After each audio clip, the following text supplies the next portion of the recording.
Let's get it. Let's get it. Let's get it. Let's get it. Let's get it. Y'all, this is gonna be a special one for me, y'all. I'm actually reacting to a story that I found of my own.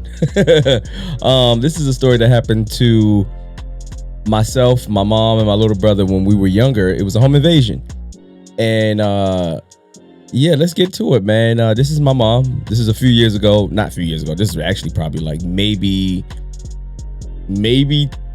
12, 13, 14, maybe even 15 years ago. Maybe longer than that, because you know why?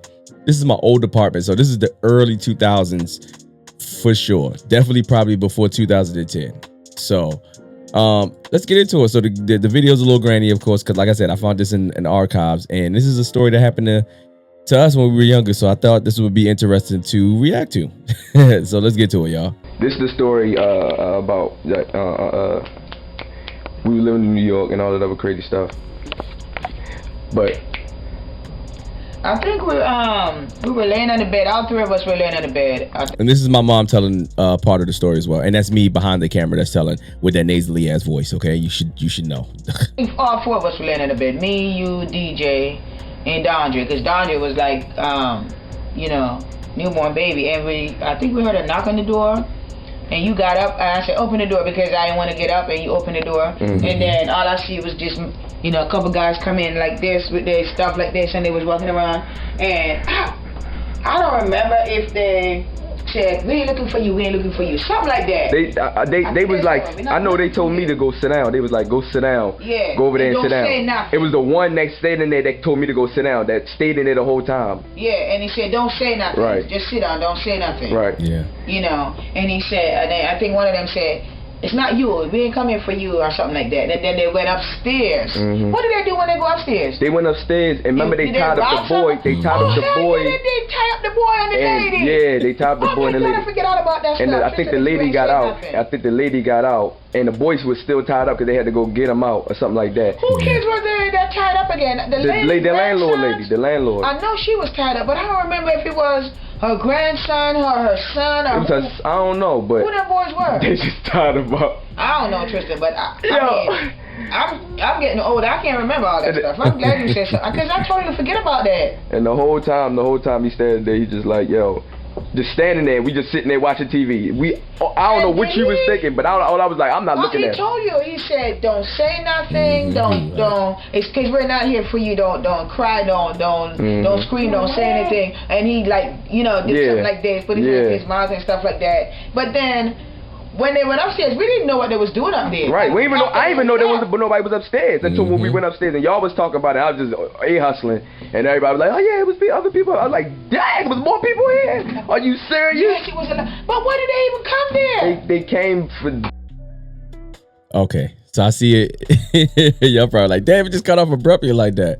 Well, cut off abruptly because there was a time limit on recording on certain cameras and stuff back in the day. This is not like now where we can record up in however many terabytes we got on our phone and stuff like that. But a little longer version of the story. I never forget, we was laying on the bed. My mom, my little brother, that's right younger than me, because I want to say under, that'd be pause. And then my youngest, he's not my youngest, he's the second to youngest brother before my youngest brother was born. He was a baby, and we were all laying on the bed, and I never forget, it was Apollo on the TV, and like we're watching the TV this way.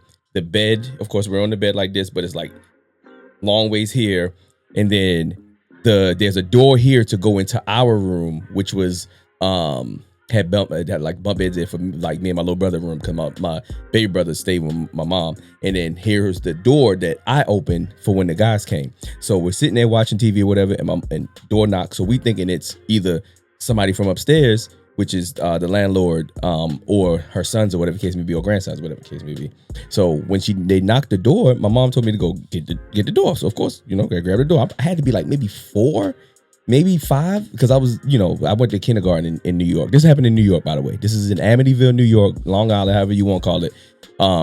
And this was in the basement. So imagine you were in the basement apartment. That's why when I say downstairs, we're in the basement apartment. And we shared this basement apartment with my little brother's godmother. But she was locked up at the time because she was a booster. But her boyfriend was a drug dealer. Whole type of shit. Whole crazy shit, right? So when she goes to jail, these guys were looking for the stuff for them from the boyfriend, because the boyfriend went to jail too. Couldn't find it at the boyfriend house. So they come to go and look for it at the girlfriend house, which is the house we at. But she lived across the hall, which was a short little hall. It was like we actually shared the basement with her, which was like a room across the way. So it was like 3 rooms in the basement, and then she like right across. Like we just literally we could reach across the way and just knock on her door type of thing. So they came in a little window probably like this big. No joke, y'all. No joke. And I got a funny story about that. So they came through the window, and I guess they, that's how they got the doors open and all that stuff like that to let everybody else in. But when they did that, we didn't hear anything. Like we didn't hear no glass break, no anything. So we still trying to figure out how the hell did they open the window without us knowing? Man, dude standing there, he got his hand like this. Well, let me back up. I'm going too fast. Pause.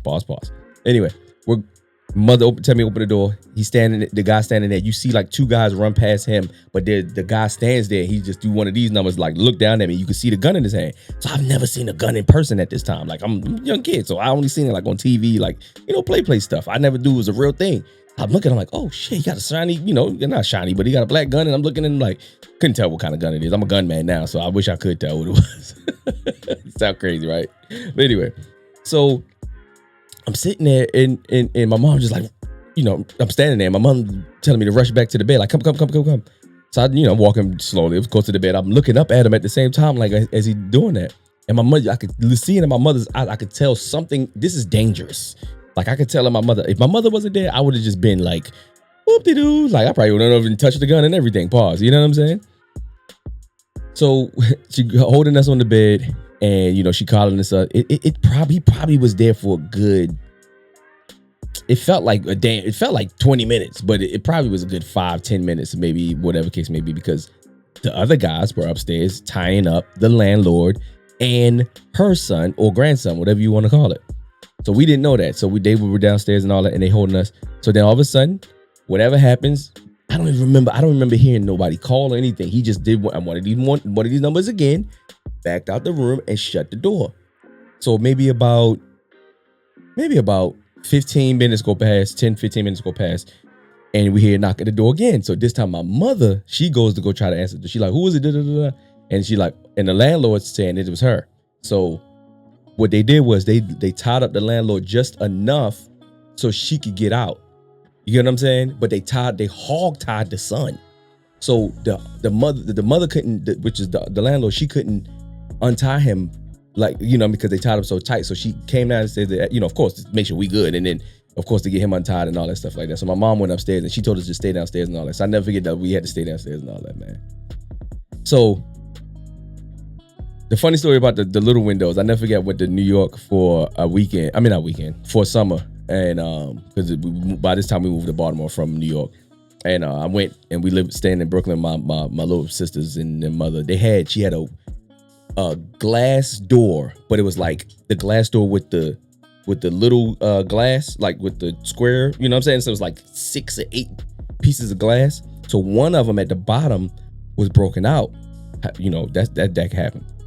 So every day I was there, I would literally squeeze myself through that window because I was so interested in like, how the hell did these big ass men, because it was a big ass dude, get through this little thing? And I did that every single day. Like I was giving birth to myself, pause, through a damn door. I went through that little window just to see if I could do it myself. Like my brain I have to find out how things work. And it's always been like that since, and I'm sitting here, thinking about that while I'm telling this story. Like I'm really intuitive when it comes to trying to figure out how, especially when it's like criminal shit. You know what I'm saying? Like, how did y'all get away with this? How did that happen? How did y'all even think about this? What was the process in this? You know what I'm saying? But that altered me forever. that situation altered me forever. And even my lady till this day, like, I'm so paranoid when it comes to certain things, like when it comes to unlocked doors, when it comes to people knocking on doors, when it comes to, you know, there's a weapon next to me everywhere I go.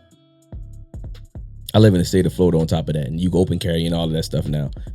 But before that, even then, I always had a knife, always got a gun, always got something next to me to protect myself besides these. You know what I'm saying? Besides these, in my feet, in my hands, because I'm my own fair fight. I'll use every bit. If my eyes did hurt you, I hurt you with my eyes too, motherfucker. I'm just pause. I'm not pause. I mean, I'm sorry for all the cursing, but yeah, this is a cool one, man. That was my mom again. That was me behind the camera. That was my little brother at the bottom. He's grown now with 3 children. So it's so cool to see him down there. That's my niece that I haven't seen forever. God rest my brother's soul. That's his only daughter, actually.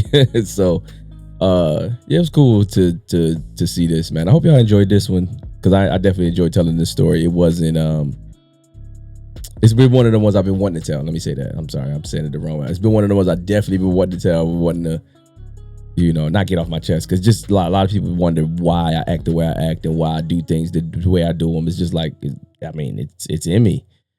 I can't stop it, yo. Like, it's just certain things that happen. Like, my mom was in some gangster shit back then. She changed her life, and we was a part of it. At that time, she actually was running away from some gangster shit at the time. So she wasn't doing anything gangster at the time. It was actually just the people around her. Because we moved from Miami to actually move to New York. So yeah, man, life is life, man. And I appreciate y'all for watching, man. Hit the tick and the blicker. You see everything right there all the time while the video's watching. So while the video's watching, y'all should already like, comment, subscribe, man. Y'all should have did all of that already. I'm just saying, it's free. It's free. You ain't got to do Nathan for Nathan. Your boy trying to get to 1,000 subscribers. Easy. And I'm trying to get to 10,000 watch hours, so I could just at least get my first plateau. Let me get my first plateau. You know what I'm saying? Not plaque, but just this is just a personal goal. I you know what I mean? Help me out, y'all. Because if not, you will die. Don't die.